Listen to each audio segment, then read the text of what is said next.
ICC ಪುರುಷರ T20 ವಿಶ್ವಕಪ್ 2026 ಫೈನಲ್ಗೆ ಭಾರತ ಅಡಿಯಿಟ್ಟಿದೆ. ಒಂದು ರೋಚಕ ಸೆಮಿಫೈನಲ್ ಪಂದ್ಯದಲ್ಲಿ ಇಂಗ್ಲೆಂಡ್ ವಿರುದ್ಧ ಸಖತ್ ಕಷ್ಟಪಟ್ಟು ಗೆದ್ದು ಫೈನಲ್ ಟಿಕೆಟ್ ಭದ್ರಪಡಿಸಿಕೊಂಡಿದೆ. ಮುಂಬೈನಲ್ಲಿ ನಡೆದ ಆ ರೋಮಾಂಚಕ ಕದನದಲ್ಲಿ ಹಾಲಿ ಚಾಂಪಿಯನ್ಸ್ ಭಾರತ 7 ರನ್ಗಳ ಅಂತರದಿಂದ ತಮ್ಮ ಪ್ರತಿಸ್ಪರ್ಧಿ ಇಂಗ್ಲೆಂಡ್ ತಂಡವನ್ನು ಸೋಲಿಸಿ ಗ್ರ್ಯಾಂಡ್ ಫೈನಲ್ನಲ್ಲಿ ತಮ್ಮ ಸ್ಥಾನವನ್ನು ಖಾತ್ರಿಪಡಿಸಿಕೊಂಡಿದೆ. ಇದೀಗ ಮಾರ್ಚ್ 8, 2026 ರಂದು ಅಹಮದಾಬಾದ್ನ ನರೇಂದ್ರ ಮೋದಿ ಸ್ಟೇಡಿಯಂನಲ್ಲಿ ನ್ಯೂಜಿಲೆಂಡ್ ವಿರುದ್ಧ ಒಂದು ದೊಡ್ಡ ಚಾಂಪಿಯನ್ಶಿಪ್ ಕದನಕ್ಕೆ ವೇದಿಕೆ ಸಿದ್ಧವಾಗಿದೆ. ಭಾರತಕ್ಕೆ ಈ ಗೆಲುವು ಸುಲಭವಾಗಿ ಸಿಕ್ಕಿಲ್ಲ ನೋಡಿ. ಫೆಬ್ರವರಿ 7 ರಂದು ಶುರುವಾದ ಒಂದು ದೀರ್ಘ ಮತ್ತು ಕಠಿಣ ಟೂರ್ನಮೆಂಟ್ನ ನಂತರ ಈ ಯಶಸ್ಸು ಬಂದಿದೆ. ಈ ಬಾರಿ ಟಿ20 ವಿಶ್ವಕಪ್ನ 10ನೇ ಆವೃತ್ತಿಯನ್ನು ಭಾರತ ಮತ್ತು ಶ್ರೀಲಂಕಾ ಜಂಟಿಯಾಗಿ ಆಯೋಜಿಸಿದ್ದವು. ಫೈನಲ್ಗೆ ಹೋಗುವ ದಾರಿ ತುಂಬಾನೇ ಕಷ್ಟವಾಗಿತ್ತು. ಒಟ್ಟು 20 ತಂಡಗಳು, ಗ್ರೂಪ್ ಹಂತ, ಸೂಪರ್ 8 ಮತ್ತೆ ನಾಕೌಟ್ ರೌಂಡ್ಗಳು ಅಂತ ಹಲವು ಹಂತಗಳಲ್ಲಿ 55 ಪಂದ್ಯಗಳನ್ನಾಡಿ ಸಖತ್ ಪೈಪೋಟಿ ನಡೆಸಿದ್ದವು. ಭಾರತ ಫೈನಲ್ಗೆ ಬಂದಿರುವುದು ಟೂರ್ನಮೆಂಟ್ ಉದ್ದಕ್ಕೂ ಅವರು ಎಷ್ಟು ಸ್ಥಿರವಾಗಿ ಆಡಿದ್ದಾರೆ ಮತ್ತೆ ಎಷ್ಟು ತಂತ್ರಗಾರಿಕೆಯಿಂದ ಪಂದ್ಯಗಳನ್ನು ಅನ್ನೋದಕ್ಕೆ ಸ್ಪಷ್ಟ ಸಾಕ್ಷಿ. ಈ ಫೈನಲ್ ಪಂದ್ಯ ಬರೀ ಒಂದು ಟ್ರೋಫಿಗಾಗಿ ನಡೆಯುತ್ತಿಲ್ಲ. ಇದು ನಿಜಕ್ಕೂ ಕ್ರಿಕೆಟ್ ಲೋಕದ 2 ದೈತ್ಯ ತಂಡಗಳ ಕದನ. ವಿಶ್ವಾದ್ಯಂತದ ಅಭಿಮಾನಿಗಳಿಗೆ ಒಂದು ಭರ್ಜರಿ, ರೋಮಾಂಚಕ ಕ್ರಿಕೆಟ್ ಹಬ್ಬವನ್ನ ಕೊಡುವುದು ಗ್ಯಾರಂಟಿ. ಟಿ20 ವಿಶ್ವಕಪ್ 2026 ಚಾಂಪಿಯನ್ಸ್ ಯಾರು ಅಂತ ನಿರ್ಧರಿಸಲಿರುವ ಈ ಐತಿಹಾಸಿಕ ಪಂದ್ಯಕ್ಕಾಗಿ ಎಲ್ಲೆಡೆ ಕುತೂಹಲ ಹೆಚ್ಚಾಗಿದೆ. ಈ ವಿಶ್ವಕಪ್ ಟಿ20 ಕ್ರಿಕೆಟ್ ಜಗತ್ತಿನಲ್ಲಿ ಎಷ್ಟು ಜನಪ್ರಿಯವಾಗಿದೆ, ಎಷ್ಟು ರೋಮಾಂಚಕವಾಗಿದೆ ಅನ್ನೋದನ್ನ ಮತ್ತೊಮ್ಮೆ ಸಾಬೀತುಪಡಿಸಿದೆ. ಅನಿರೀಕ್ಷಿತ ಫಲಿತಾಂಶಗಳು ಮತ್ತೆ ಡೈನಾಮಿಕ್ ಆಟ ಇದಕ್ಕೆ ಕಾರಣ. ಇಂಗ್ಲೆಂಡ್ ವಿರುದ್ಧದ ಸೆಮಿಫೈನಲ್ನಲ್ಲಿ ಸಿಕ್ಕ ಗೆಲುವು, ಭಾರತದ ಆಟಗಾರರು ಎಷ್ಟು ಜಿದ್ದಿಗೆ ಬಿದ್ದಿದ್ದಾರೆ, ತಮ್ಮ ಪ್ರಶಸ್ತಿಯನ್ನು ಉಳಿಸಿಕೊಳ್ಳಲು ಎಷ್ಟೊಂದು ದೃಢಸಂಕಲ್ಪದಿಂದಿದ್ದಾರೆ ಅನ್ನೋದಕ್ಕೆ ಸಾಕ್ಷಿ. ಯಾಕಂದ್ರೆ 2024ರ ಟಿ20 ವಿಶ್ವಕಪ್ ಗೆದ್ದಿದ್ದು ಇದೇ ಭಾರತ. ಕ್ರಿಕೆಟ್ ಅಂದ್ರೆ ಹುಚ್ಚು ಅಭಿಮಾನ ಇರೋ ಅಹಮದಾಬಾದ್ನಲ್ಲಿ ನಡೆಯಲಿರುವ ಈ ಫೈನಲ್ ಪಂದ್ಯಕ್ಕೆ ದೊಡ್ಡ ಸಂಖ್ಯೆಯ ಪ್ರೇಕ್ಷಕರು ಬರುವ ನಿರೀಕ್ಷೆಯಿದೆ. ಇದು ಪಂದ್ಯದ ವೈಭವವನ್ನ ಇನ್ನಷ್ಟು ಹೆಚ್ಚಿಸಲಿದೆ. ಸತತವಾಗಿ 2 ಟಿ20 ವಿಶ್ವಕಪ್ ಪ್ರಶಸ್ತಿಗಳನ್ನು ಗೆಲ್ಲುವ ಮೂಲಕ ಇತಿಹಾಸ ಸೃಷ್ಟಿಸಲು ಭಾರತಕ್ಕೆ ಇದೀಗ ಉತ್ತಮ ವೇದಿಕೆ ಸಿದ್ಧವಾಗಿದೆ. ಮುಂಬೈನಲ್ಲಿ ನಡೆದ ಭಾರತ-ಇಂಗ್ಲೆಂಡ್ ಸೆಮಿಫೈನಲ್ ಕದನ ನಿಜಕ್ಕೂ ಉಗುರು ಕಚ್ಚುವಂತಿತ್ತು. ಕೊನೆಗೆ ಕೇವಲ 7 ರನ್ಗಳ ಅಂತರದಲ್ಲಿ ಭಾರತದ ಪಾಲಾಯಿತು. ಈ ಪಂದ್ಯ ಜಗತ್ತಿನಾದ್ಯಂತ ಕ್ರಿಕೆಟ್ ಪ್ರೇಮಿಗಳ ಗಮನ ಸೆಳೆಯಿತು. ಟಿ20 ವಿಶ್ವಕಪ್ನ ನಾಕೌಟ್ ಹಂತಗಳಲ್ಲಿ ಪಂದ್ಯದ ಒತ್ತಡ ಮತ್ತು ಸ್ಪರ್ಧಾತ್ಮಕ ಮನೋಭಾವ ಹೇಗಿರುತ್ತೆ ಅನ್ನೋದನ್ನ ಇದು ಸ್ಪಷ್ಟವಾಗಿ ತೋರಿಸಿಕೊಟ್ಟಿತು. ಭಾರತದ ಬ್ಯಾಟಿಂಗ್ ಪಡೆಯು ಸೂರ್ಯಕುಮಾರ್ ಯಾದವ್ ಅವರಂತಹ ಡೈನಾಮಿಕ್ ಆಟಗಾರರು ಮತ್ತು ಸದಾ ಸ್ಥಿರ ಪ್ರದರ್ಶನ ನೀಡುವ ವಿರಾಟ್ ಕೊಹ್ಲಿ ಅವರನ್ನೊಳಗೊಂಡಿತ್ತು. ಇಂಗ್ಲೆಂಡ್ಗೆ ಸವಾಲಿನ ಮೊತ್ತ ನೀಡುವಲ್ಲಿ ಇದು ಪ್ರಮುಖ ಪಾತ್ರ ವಹಿಸಿತು. ಇನ್ನಿಂಗ್ಸ್ನ ಪ್ರಮುಖ ಹಂತಗಳಲ್ಲಿ ರನ್ ವೇಗಗೊಳಿಸುವ ಅವರ ಸಾಮರ್ಥ್ಯ, ಇಂಗ್ಲೆಂಡ್ ಬೌಲರ್ಗಳು ಮತ್ತು ಫೀಲ್ಡರ್ಗಳ ಮೇಲೆ ಅತಿಯಾದ ಒತ್ತಡ ಹೇರಿತು. ಆಕ್ರಮಣಕಾರಿ ವೈಟ್ ಬಾಲ್ ಕ್ರಿಕೆಟ್ಗೆ ಹೆಸರುವಾಸಿಯಾದ ಇಂಗ್ಲೆಂಡ್ ತಂಡ ಗೆಲುವಿಗಾಗಿ ಪ್ರಬಲ ಹೋರಾಟ ನೀಡಿತು. ಈ ಸೆಮಿಫೈನಲ್ನಲ್ಲಿ ಇಂಗ್ಲೆಂಡ್ ತಂಡ ಅಲ್ಪ ಅಂತರದಲ್ಲಿ ಸೋತಿದ್ದು ನಿಜ. ನಿರ್ದಿಷ್ಟ ವೈಯಕ್ತಿಕ ಪ್ರದರ್ಶನಗಳು ತಕ್ಷಣಕ್ಕೆ ಎದ್ದು ಕಾಣದಿದ್ದರೂ ಯಾಕೋಬ್ ಬೆಥೆಲ್ ಮತ್ತು ಜೇಮಿ ಓವರ್ಟನ್ ಅವರಂತಹ ಪ್ರತಿಭೆಗಳನ್ನೊಳಗೊಂಡ ತಂಡದ ಬ್ಯಾಟಿಂಗ್ ಸಾಮರ್ಥ್ಯ ಹಾಗೂ ರಣನೀತಿಯ ಆಳ ಪಂದ್ಯವನ್ನು ಕೊನೆಯ ಕ್ಷಣದವರೆಗೂ ತೀವ್ರ ಸ್ಪರ್ಧೆಯಿಂದ ಕೂಡಿರುವಂತೆ ಮಾಡಿತು. ಸೆಮಿಫೈನಲ್ನ ತೀವ್ರ ಒತ್ತಡದಿಂದಾಗಿ ಕೆಲವೊಮ್ಮೆ ವೈಯಕ್ತಿಕ ಪ್ರತಿಭೆಯ ವಿಶೇಷ ಕ್ಷಣಗಳು ಮತ್ತು ರಣನೀತಿಯ ಜಾಣ ನಡೆಗಳು ಎದ್ದು ಕಾಣುತ್ತವೆ. ಈ ಪಂದ್ಯವೂ ಅದಕ್ಕೆ ಹೊರತಾಗಿರಲಿಲ್ಲ. ಎರಡೂ ತಂಡಗಳು ಅತ್ಯುತ್ತಮ ಫೀಲ್ಡಿಂಗ್ ಮತ್ತು ಬೌಲಿಂಗ್ ಪ್ರದರ್ಶಿಸಿದವು.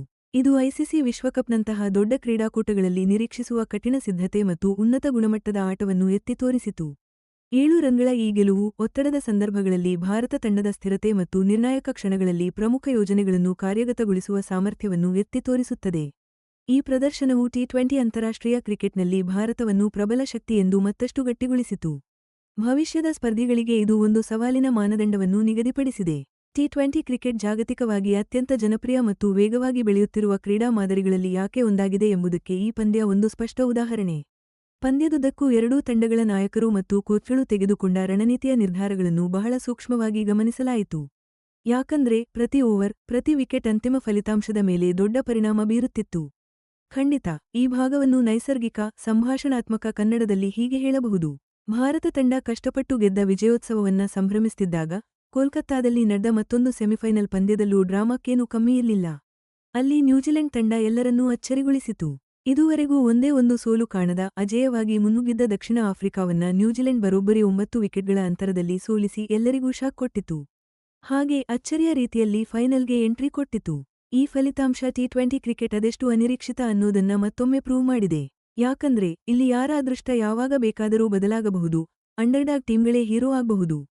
ಹೀಗೆ 2 ಸೆಮಿಫೈನಲ್ಗಳು ಮುಗಿದಿದ್ದು ಈಗ 2026ರ ಐಸಿಸಿ ಪುರುಷರ ಟಿ20 ವಿಶ್ವಕಪ್ನ ಮಹಾಫೈನಲ್ ಕದನಕ್ಕೆ ವೇದಿಕೆ ಸಿದ್ಧವಾಗಿದೆ. ಚಾಂಪಿಯನ್ಶಿಪ್ ಪಂದ್ಯದಲ್ಲಿ ಭಾರತ ಮತ್ತು ನ್ಯೂಜಿಲೆಂಡ್ ತಂಡಗಳು ಮಾರ್ಚ್ 8, 2026 ರಂದು ಚಾಂಪಿಯನ್ ಪಟ್ಟಕ್ಕಾಗಿ ಕಾದಾಡಲಿವೆ. ಈ ಬಹುನಿರೀಕ್ಷಿತ ಪಂದ್ಯಕ್ಕೆ ಅಹಮದಾಬಾದ್ನ ನರೇಂದ್ರ ಮೋದಿ ಕ್ರೀಡಾಂಗಣ ಆತಿಥ್ಯ ವಹಿಸಲಿದೆ. ವಿಶ್ವದ ಅತಿದೊಡ್ಡ ಕ್ರಿಕೆಟ್ ಮೈದಾನಗಳಲ್ಲಿ ಒಂದಾಗಿರುವ ಈ ಕ್ರೀಡಾಂಗಣ ಫೈನಲ್ಗೆ ಉತ್ಸಾಹಿ ಅಭಿಮಾನಿಗಳಿಂದ ತುಂಬಿ ತುಳುಕಿ ಅಕ್ಷರಶಃ ರೋಮಾಂಚನಕಾರಿ ವಾತಾವರಣ ಸೃಷ್ಟಿಸೋ ಎಲ್ಲಾ ಸಾಧ್ಯತೆಗಳೂ ಇವೆ. ಫೈನಲ್ ಪಂದ್ಯಕ್ಕೆ ಅಹಮದಾಬಾದ್ ಆಯ್ಕೆ ಮಾಡಿರುವುದು ಶ್ರೀಲಂಕಾ ಜೊತೆಗೂಡಿ ಈ ಟೂರ್ನಿಗೆ ಸಹ ಆತಿಥ್ಯ ವಹಿಸಿರುವ ಭಾರತದ ಪ್ರಮುಖ ಪಾತ್ರವನ್ನ ಮತ್ತಷ್ಟು ಎತ್ತಿ ತೋರಿಸುತ್ತೆ. ಫೆಬ್ರವರಿ 7ರಂದು ಶುರುವಾದ 1 ತಿಂಗಳ ಕಾಲ ನಡೆದ ಈ ಕ್ರಿಕೆಟ್ ಮಹೋತ್ಸವದ ಅಂತ್ಯಕ್ಕೆ ಈ ಫೈನಲ್ ಪಂದ್ಯವೇ ಸಾಕ್ಷಿ. ಒಟ್ಟು 20 ತಂಡಗಳು 55 ಪಂದ್ಯಗಳಲ್ಲಿ ಘೋರವಾಗಿ ಸ್ಪರ್ಧಿಸಿದ್ದವು. ಭಾರತಕ್ಕೆ ಇದು 2024ರಲ್ಲಿ ಗೆದ್ದ ಟೈಟಲ್ನನ್ನ ಡಿಫೆಂಡ್ ಮಾಡಿಕೊಳ್ಳುವ ಅವಕಾಶ. ಹಾಗೆ ಟಿ20 ಕ್ರಿಕೆಟ್ನ ಪವರ್ಹೌಸ್ ಆಗಿ ತಮ್ಮ ಸ್ಥಾನವನ್ನ ಮತ್ತಷ್ಟು ಗಟ್ಟಿಗೊಳಿಸೋ ಚಾನ್ಸ್. ನ್ಯೂಜಿಲೆಂಡ್ಗೆ ಇದು ತಮ್ಮ ಮೊದಲ ಟಿ20 ವಿಶ್ವಕಪ್ ಪ್ರಶಸ್ತಿಯನ್ನ ಗೆಲ್ಲುವ ಅವಕಾಶ. ಜಾಗತಿಕ ಟೂರ್ನಮೆಂಟ್ಗಳಲ್ಲಿ ತಮ್ಮ ಸ್ಥಿರ ಪ್ರದರ್ಶನ ಮತ್ತು ಯೋಜನೆಗಳನ್ನ ಮತ್ತೊಮ್ಮೆ ಪ್ರೂವ್ ಮಾಡೋ ಚಾನ್ಸ್ ಕೂಡ. ಸೆಮಿಫೈನಲ್ನಲ್ಲಿ ಭಾರತ ಪಂದ್ಯವನ್ನ ಕಠಿಣ ಡಿಫೆನ್ಸ್ ಮಾಡಿ ಗೆದ್ದಿದ್ರೆ ನ್ಯೂಜಿಲೆಂಡ್ ಸುಲಭವಾಗಿ ಚೇಸ್ ಮಾಡಿ ಗೆದ್ದಿತ್ತು. ಈ ಎರಡು ಭಿನ್ನ ಗೆಲುವುಗಳು ಫೈನಲ್ ಪಂದ್ಯವನ್ನ ಒಂದು ರೋಚಕ ಯುದ್ಧಕ್ಕೆ ತಯಾರು ಮಾಡಿದೆ. ಪ್ರಶಸ್ತಿಗಾಗಿ ನಡೆಯುವ ಈ ಕಾದಾಟ ನಿಜಕ್ಕೂ ನೋಡೋಕೆ ಮಜಾ ಇರುತ್ತೆ. ಭಾರತ ಫೈನಲ್ಗೆ ಹೋಗಿರೋ ಪಯಣ ಐಸಿಸಿ ಪುರುಷರ ಟಿ20 ವಿಶ್ವಕಪ್ 2026ರ ಉದ್ದಕ್ಕೂ ನಮ್ಮ ತಂಡದ ಅದ್ಭುತ ಪ್ರದರ್ಶನಗಳು ಮತ್ತು ನಯವಾದ ಗೆಲುವಿನ ತಂತ್ರಗಳಿಂದ ತುಂಬಿದೆ. 2024ರ ಚಾಂಪಿಯನ್ ಆಗಿ ತಂಡ ಭಾರೀ ನಿರೀಕ್ಷೆಗಳ ಭಾರ ಹೊತ್ತುಕೊಂಡು ಟೂರ್ನಿಗೆ ಎಂಟ್ರಿ ಕೊಟ್ಟಿತ್ತು. ಆ ನಿರೀಕ್ಷೆಗಳನ್ನ ಬಹುತೇಕ ಈಡೇರಿಸಿದೆ. ಗ್ರೂಪ್ ಹಂತದಲ್ಲೂ ಅದಾದ್ಮೇಲೆ ಸೂಪರ್ 8 ಹಂತದಲ್ಲೂ ಪ್ರತಿಸ್ಪರ್ಧಿಗಳನ್ನ ಪದೇ ಪದೇ ಮೀರಿ ನಿಂತಿದೆ. ಟೂರ್ನಿಯ ಆರಂಭದಲ್ಲಿ ಭಾರತ ತಂಡ ಪಾಕಿಸ್ತಾನ, ನೆದರ್ಲ್ಯಾಂಡ್ಸ್, ನಮೀಬಿಯಾ ಹಾಗೂ ಯುನೈಟೆಡ್ ಸ್ಟೇಟ್ಸ್ ತಂಡಗಳ ಜೊತೆ ಒಂದೇ ಗುಂಪಲ್ಲಿ ಇತ್ತು. ಫೆಬ್ರವರಿ 15ರಂದು ಕೊಲಂಬೋದಲ್ಲಿ ಬದ್ಧವೈರಿ ಪಾಕಿಸ್ತಾನದ ವಿರುದ್ಧದ ಪಂದ್ಯಕ್ಕಾಗಿ ಸಾಕಷ್ಟು ನಿರೀಕ್ಷೆ ಇತ್ತು. ಭಾರತದ ಕೋಚಿಂಗ್ ಸಿಬ್ಬಂದಿಯ ಸೂಕ್ಷ್ಮ ಯೋಜನೆಗಳು ಮತ್ತು ಪ್ರಮುಖ ಆಟಗಾರರ ಅದ್ಭುತ ಫಾರ್ಮ್ ಈ ಯಶಸ್ಸಿಗೆ ಮುಖ್ಯ ಕಾರಣವಾಗಿವೆ.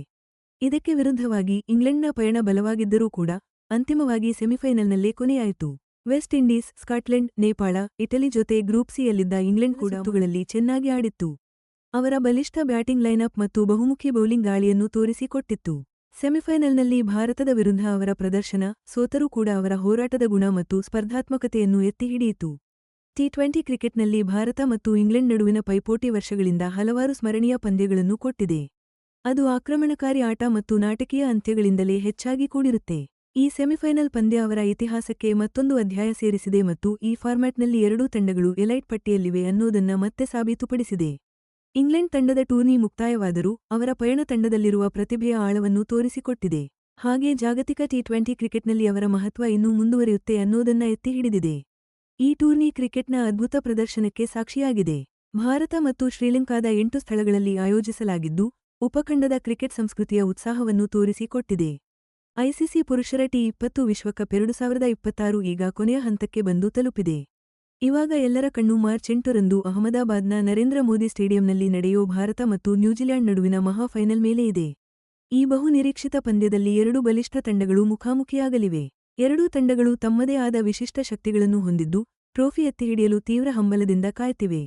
ಇಂಗ್ಲೆಂಡ್ ವಿರುದ್ಧ ಸೆಮಿಫೈನಲ್ ಗೆದ್ದು ಬಂದಿರುವ ಭಾರತ ಸೂರ್ಯಕುಮಾರ್ ಯಾದವ್ ಅವರಂತಹ ಆಟಗಾರರ ಸ್ಫೋಟಕ ಬ್ಯಾಟಿಂಗ್ ಮೇಲೆ ಹೆಚ್ಚು ಭರವಸೆ ಇಟ್ಟುಕೊಂಡಿದೆ.